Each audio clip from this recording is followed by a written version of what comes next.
Good morning. Good morning. Looks like our attendance today is 73. Last Sunday we had 83, and a year ago today we had 59. If you consider yourself a visitor here this morning, we welcome you and invite you back. We are always glad that visitors can be here. I've got several announcements up here. First, I will see if there's any birthdays or anniversaries.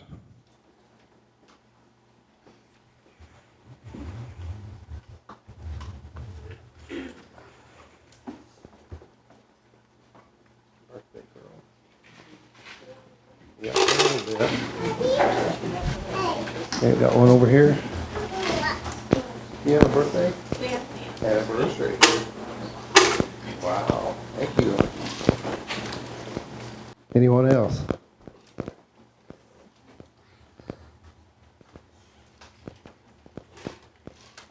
Okay, like I said, I've got several announcements up here. First off, we will have a board meeting tonight here at the church, and that will be at 7:30. Everyone is welcomed to attend. There will be a revival at the Baptist Church, and this is October the 20th through the 27th. Steve Young will be the pastor at that time. The 90th birthday card shower, that is for Naomi Ruth Williams. It's the 90th birthday, so that's coming up on October the 11th, so that's pretty quick. Okay, one more thing. Melba's told me people are wanting to know when their Christmas boxes have to be back, and they have to be back here by November the 12th. November the 12th. Okay, do we have any more announcements? One more. Oh, go ahead. I need a nursery leader for next week. I'm going to be gone. Okay, someone needs to step up and take the nursery for next week. Does anyone want to volunteer? Lindsay says she will do it. Okay, we need to discuss the hayride. It's that time of year again, so we need to get that scheduled so we can get that taken care of. Has anybody got any suggestions? Next Sunday night? Next Sunday night? Anybody got any objections? Okay, it sounds good. We'll have it next Sunday night. We need to find out somebody that can bring wagons. And what do we need? Probably 2 wagons. How much firewood have we got down there, Cody?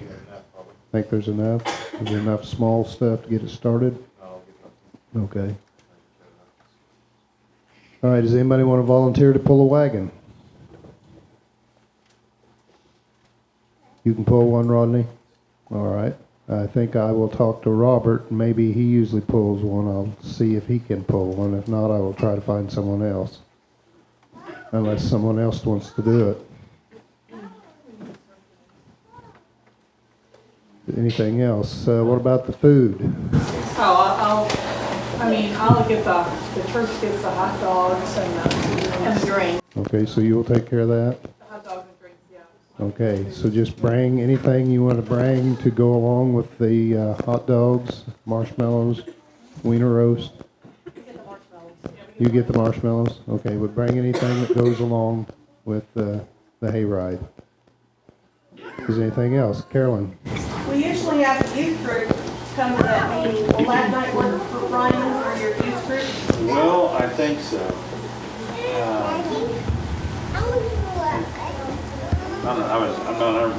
I'll make it work. I'll give her that. Let's do it. Does anyone want to volunteer to cut wiener sticks?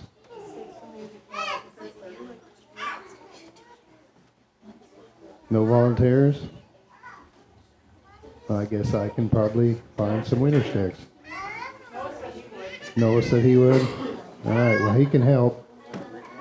Or he can do it if he wants. Yes, Carolyn? Well, one other thing, those walnut trees out there have been very plentiful. Yeah. And if anybody wants walnuts, those need to be picked up because if we're out there walking around when we have this winter roast, they're a fall hazard. Yep.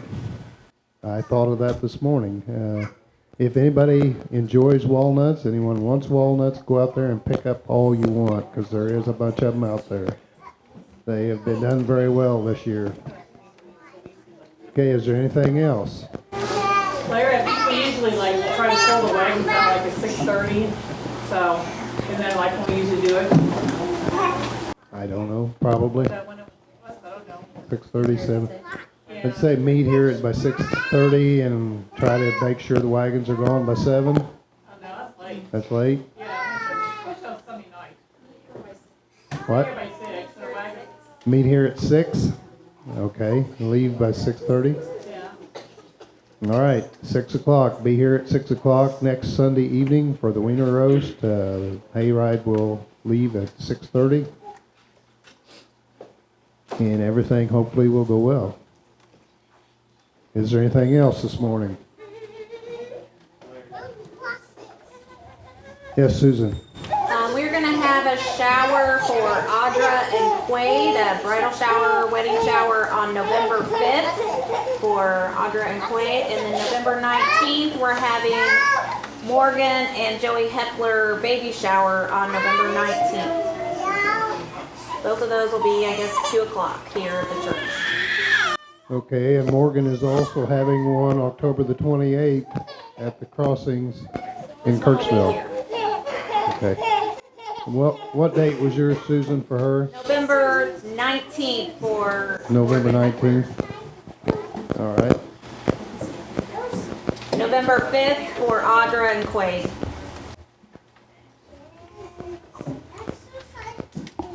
Okay, is there anything else this morning? If there's nothing further, I'll turn the services over to Mike. Well, good morning. Good morning. I'd like to thank Jolene for leading the songs, Jen for playing the piano, Ryan for doing the communion talk. It was all great. We have great people in this church. But who were the men that had volunteered to pull the wagons? And who else? Rodney and Robert? Man, you got some real men in this congregation. Most people use their pickups. I was very impressed. I thought to myself, I better watch it, because the guys that can pull wagons with the people on them, man, that's something else.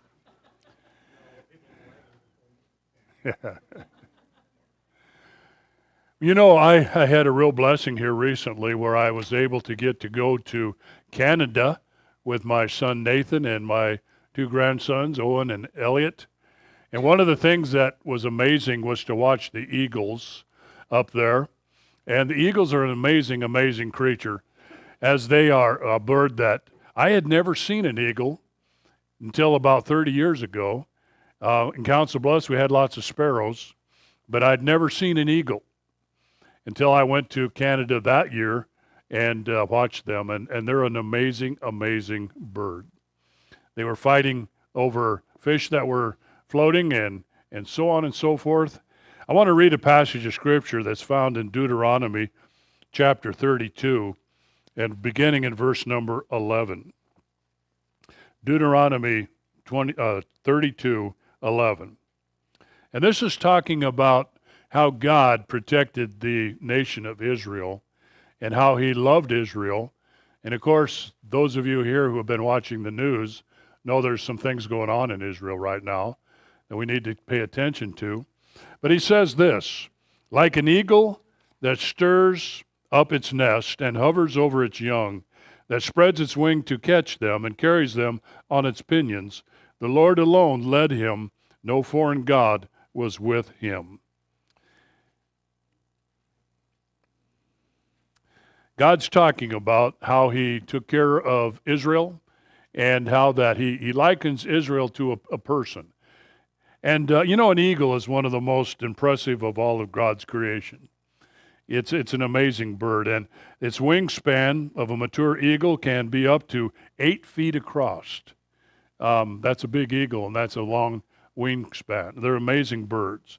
An eagle can obtain speeds in excess of 100 miles an hour in a dive, and the amazing thing about that, they're so agile that when they're coming down at 100 miles an hour, they can evade another eagle and they can hit their prey just dead on. You know, airplane pilots have seen them as high as 15,000 feet, and they oftentimes can cruise at more than 60 miles per hour. An eagle can do that. Amazing. Eagles court at these great heights, and when they're ready to mate, the male hooks his talons and interlocks with the female, and they free fall several thousand feet, mating as they fall. You talk about falling in love. That's an example. That's really falling in love. And one of the few species of animals, the eagles, are a species that bonds for life. I mean, that's even better than some people. They can see a small fish jumping out of the water 5 miles away. That would be equivalent in eyesight to you being able to read a 3-inch type on a sign from over a mile away.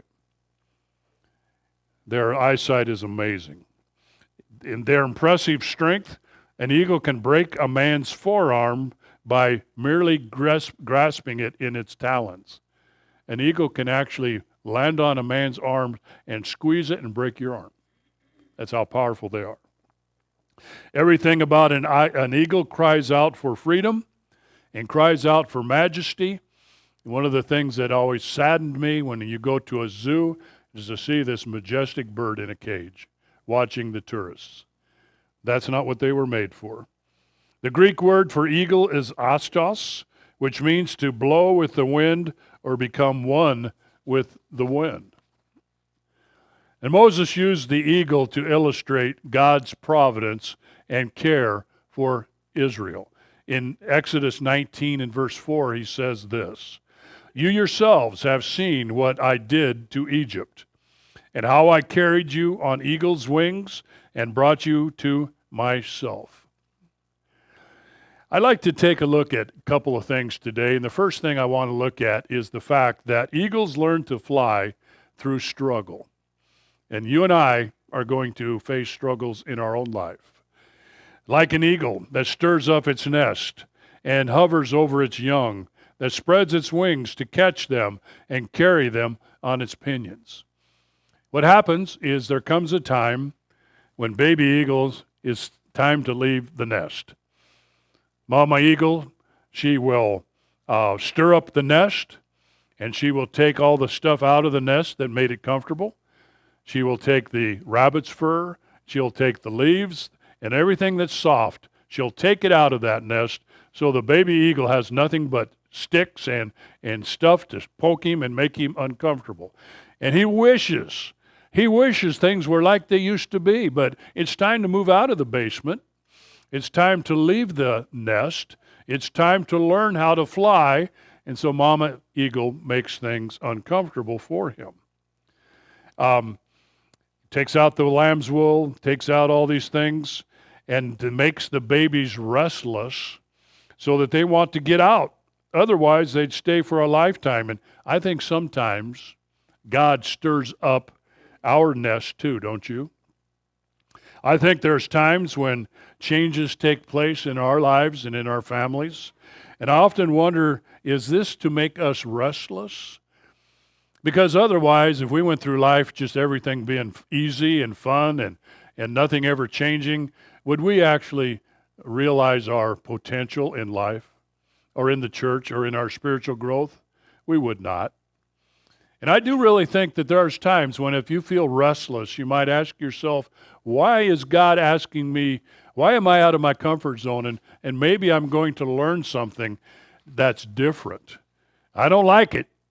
It's not comfortable like it used to be. And then it says that mother eagles will hover over the nest, and they will quit and they will refuse to feed their young ones anymore. And they're trying to teach them it's time for you to learn how to get out of the nest and learn to hunt by yourselves. So picture this. Here's this mother eagle, and every day she flies into her nest with some kind of a morsel of food for the young one. But this day, she hovers over the young ones, and their mouths are watering. And the mom, what's wrong? I'm hungry.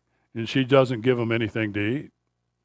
And she's trying to change them, and it's good for them even though they don't want this for their lives. Sometimes this might seem cruel, but the ultimate goal is to mature these eagles so that they can learn to survive on their own.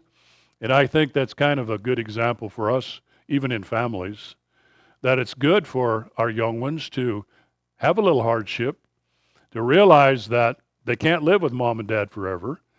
And I think in our spiritual lives, we see the same thing happening. The mother eagle is described as carrying her young on her pinions and spreading her wings to catch them. Now, what is this talking about? You know, mama eagle teaches her little ones to fly. She gets them on her back, and she flies way up, way up. And the little eagle's looking, hanging on, thinking, whoa, man, that's a long ways down. And then at the last moment, mama flips over, and baby is falling to its death in its mind. And it tries to fly. It can't fly, doesn't know what to do. And mama eagle, with her ability, flies right next to them. And at the very last moment, she catches them. Whew, that was close. But guess what? Let's try it again. Whoa, no, I don't want that, mama. And she says, okay, let's go a little higher and flip. And they go, ah. How would you like to learn how to do that? How many of you dads taught your kids how to ride a bike and just pushed them and say, have at it? No training wheels. You know, some of us men. Yeah. And that's how Mama Eagle would teach her how to fly. And God talked about how that he sustained Israel, and Israel was on him like an eagle, and that even though she flips over and they're falling and you feel like your life is going to end and that you know what's going to happen next in my life, God's there. He's just like that mama eagle, and he'll catch you. But he's teaching us a lot of things about life. And so the second thing I want to look at is that God allows his people to struggle. Did you know that? God allows his people to struggle. Any of you ever struggle? How about when you first get married? Any of you ever have to go to the grocery store and you're standing there at the meat counter and you got your little list and you think, you know, this week I can buy milk and eggs, but we're going to have to skip the meat. Have you ever had that? Oh, yeah. I'm sure many of you have. But as life goes on, the Bible says, seek ye first the kingdom of God and his righteousness, and all these things that you need in life will be added to you. And when you look back on your life, yeah, you felt like you were falling. God was always there. And David said, I've never seen God's people begging for food or destitute, because God has always taken care of him and us. In John 15 and verse 20, the Bible says, in this world you will have troubles. And Christians are not exempt from cancer. We're not exempt from accidents. We're not exempt from hardships. We're not exempt for any of these things. But God says that he will allow us to suffer. And you know, and sometimes, like the eagle, we are soaring to the heights, and then the bottom falls out. And we're wondering, where is God? Where is he? Where is he? I don't feel him. I don't see him. My prayers feel like they're going unanswered. Is God really aware of my situation? And the answer, of course, is yes, he is. He is. You know, in James 1 and verse 20, James 1 and verse 2, I'm going to turn over there real quickly. I want to spend a little time here, not a lot, but James 1 and verse number 2.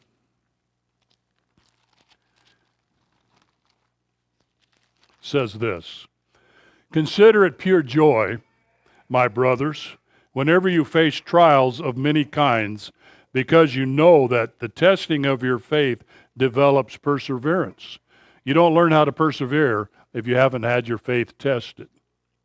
And perseverance must finish its work so that you may be mature and complete, not lacking anything. And if any of you lacks wisdom, he should ask God, who gives generously to all without finding fault, and it will be given to him. But when he asks, he must believe and not doubt, because he who doubts is like a wave of the sea that's blown and tossed by the wind. And that man should not think that he will receive anything from the Lord. He's a double-minded man, unstable in all that he does. So James says, don't feel like it's, you're all by yourself. And he's with us, and he'll never leave us or forsake us. Young couples getting married have no idea the difficult times that might be coming. And whenever I used to counsel young couples that were going to get married, I would try to tell them these things.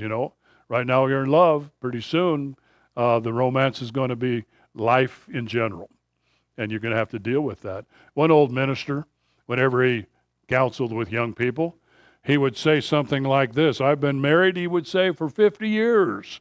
And sometimes I would love my wife so much I could almost eat her up.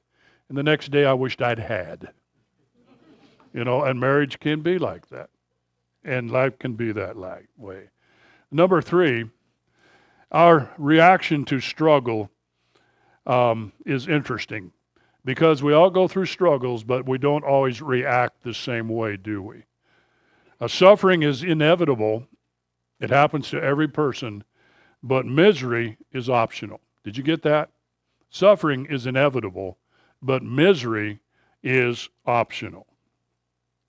We can respond irrationally. There's a commercial on TV. Fansville, have you ever seen that Dr. Pepper commercial? Fansville, the one I was going to refer to, is all of a sudden, all the fans of this particular team are all upset.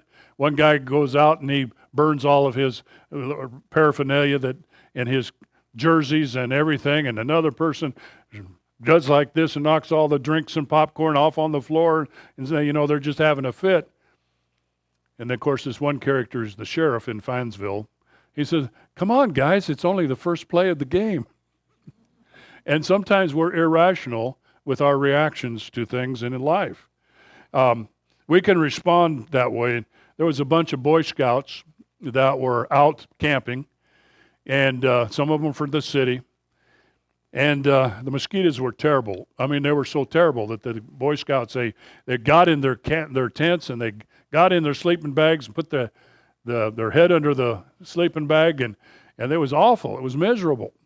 And one little guy peeked out to see what was going on, and he saw some lightning bugs, and he said, oh, we have no chance, guys. They've brought their flashlights, They're still coming to get. That's irrational. That's irrational. In the Bible, we read about the 10 fearful spies who spied out the promised land. And the scriptures say that they saw giants in the land.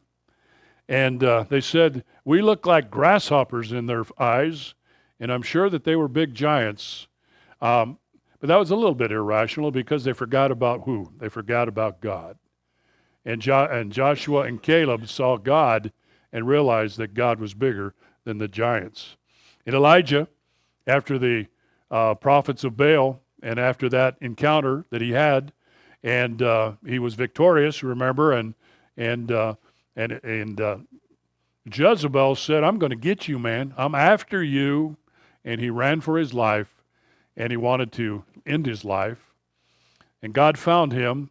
He was very depressed. He was very discouraged. And he said, I'm the only one left, God, that loves you. And God says, wait a minute, my friend. There are 7,000 men like you who have not given up on me. Sometimes we become irrational when we encounter things that are fearful. We can also react resentfully. And something happens in our lives, and all of a sudden we're like Job's wife. It said to Job, why don't you just curse God and get it over with and die? And Job's looked at her and said, can a man expect good things from God and not trials as well? And then Job went on and said those famous words where he said, shall I receive only good? He said, though he slay me, I will still serve him. And sometimes we are irrational. We can react faithfully as well. And Job said, I will receive good things, and I will serve him. And that's the way we should react. You know, the eagle is allowed to struggle for a purpose. They must trust their mom, even though it might be hard. Boy, I hope mom doesn't miss this time, you know. Learn to fly through a struggle, and oftentimes we learn to fly through struggle as well. But struggle brings about maturity and sometimes what we consider in our lives as unhappy and unfair and struggle can be our greatest strength. For example, there was a man in history by the name of Woody Stephens. And he was born as a little guy. He was small of stature. He never was as big as the other boys. And yet, he became a great horse jockey that rode some very famous horses because he was small enough to be a good jockey. Jay Leno. What do you remember about Jay Leno? He had that pointy chin. Remember that? He still does, I guess. And that could have, you know, and so Jay Leno did something very interesting. He took his physical feature and he turned it into a comedic job for himself, and he became very famous making fun of himself because of his pointy chin. And he did very well. He took what could have been something we're ashamed of and turned it in something that was amazing. How about Mel Tillis? What do you know about Mel Tillis? He's just, it's easy for you to say. And he couldn't hardly talk, but could he ever sing? He learned early on that when he sang, somehow he didn't stutter. And so he took something that could have been so shameful to him and turned it into an incredible singing career as he learned he was a good singer, very good.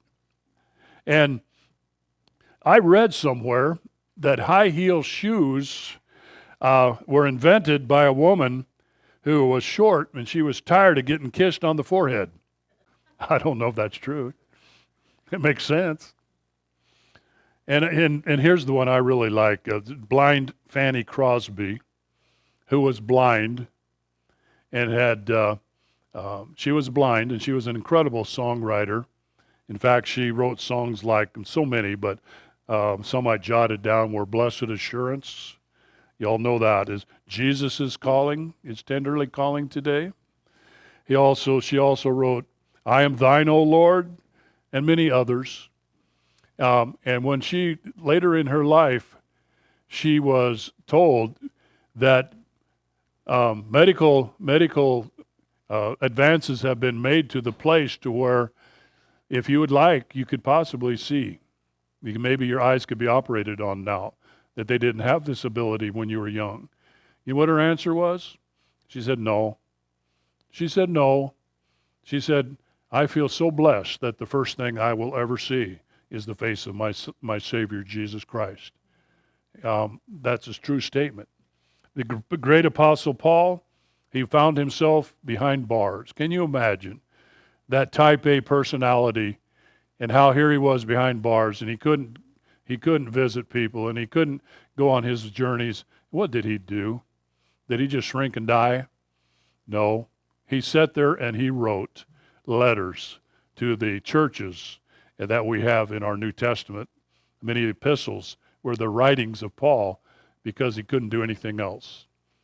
And so Paul said, God chose the foolish things of the world to shame the wise. God chose the weak things of this world to shame the strong. He chose the lowly things of this world and the despised things to nullify the things that are, so that no one can boast before him. And when you are at your weakest, and your lowest moment, that might be the time that God uses you to make the greatest impact in your life. And like the eagle, when you are falling, it may be when you are about to learn how to fly. John Claypole ministered for many years in a church there in Louisville, Kentucky. And during his ministry, this man talked about and he wrote about his young daughter who was diagnosed with leukemia. Terrible thing.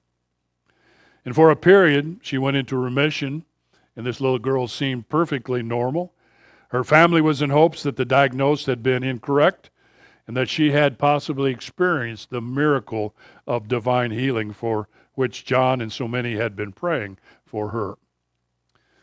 In his book, Tracks of a Fallen Struggler, Dr. Claypool related that those hopes came to an abrupt end. Ironically, one Easter Sunday morning, the old pains reappeared, and this little girl went into a severe relapse that involved hospitalization for 2 weeks. And part of the time, both her eyes were swollen shut, and every part of this little girl's body was racked with severe pain. John Claypool reported that moving with her through those 2 weeks was unspeakably a draining, terrible experience.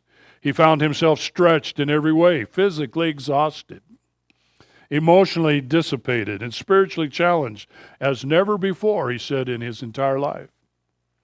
The worst moment came one night when his daughter could get no relief, and she asked him, "Daddy, when will this leukemia go away?" And he answered, "We don't know, darling. We're doing everything in our power to find an answer and to cure it." And there was a long silence, and then she asked, "Have you asked God when this leukemia will go away?" Her pastor, her father, choked back the tears and sobbed, "You know, darling, how we have prayed again and again for God to help us. But she perished. She perished. How do you respond to such a childlike directness at a time when heaven seems utterly silent? There are times when there are no immediate answers. A few hours later, John Claypool's daughter died. And in spite of his heavy heart, he decided to preach that next Sunday. That message, recorded for posterity, was one of the most moving sermons I've ever heard. It was based on Isaiah 40 and verse 31. "Those who hope in the Lord will renew their strength. They will soar on wings like eagles. They will run and not grow weary. They will walk and not faint." And Dr. Claypool said, there are 3 stages of life represented in that passage. Sometimes we mount up with wings as an eagle and fly, and we're on top of the world. Sometimes we run and we don't grow weary. We perform the routine, but there are times when it's all we can do to walk and not faint. That's where I am today, he said. I'm barely holding on to my faith. I need your prayers, and I need your assistance. And at that moment, Dr. John Claypool was at his lowest. He preached his most powerful sermon ever. And perhaps his greatest contribution to God's kingdom came during his darkest hour, and he was not even aware of it. But because he faced severe trial faithfully and creatively, God used him to buoy up others for years to come. And Paul said, God's power is made perfect in weakness. For when I am weak, then I am strong. And time you think that life is unfair, just look at the cross. It wasn't fair for the perfect Son of God to be nailed to that tree at age 33. It wasn't fair for him to suffer pain and ridicule and guilt and loneliness and death. And it seemed on that dark day that the world had turned upside down and God's people were falling into despair. But 3 days later, Jesus Christ arose from the grave to live in triumph. He has promised, if we walk in faith, and if we do the same for us, and that's the reason we can walk and not faint. That's the reason we can smile even through our tears. We know there will come a day when we shall rise up with wings like eagles and fly.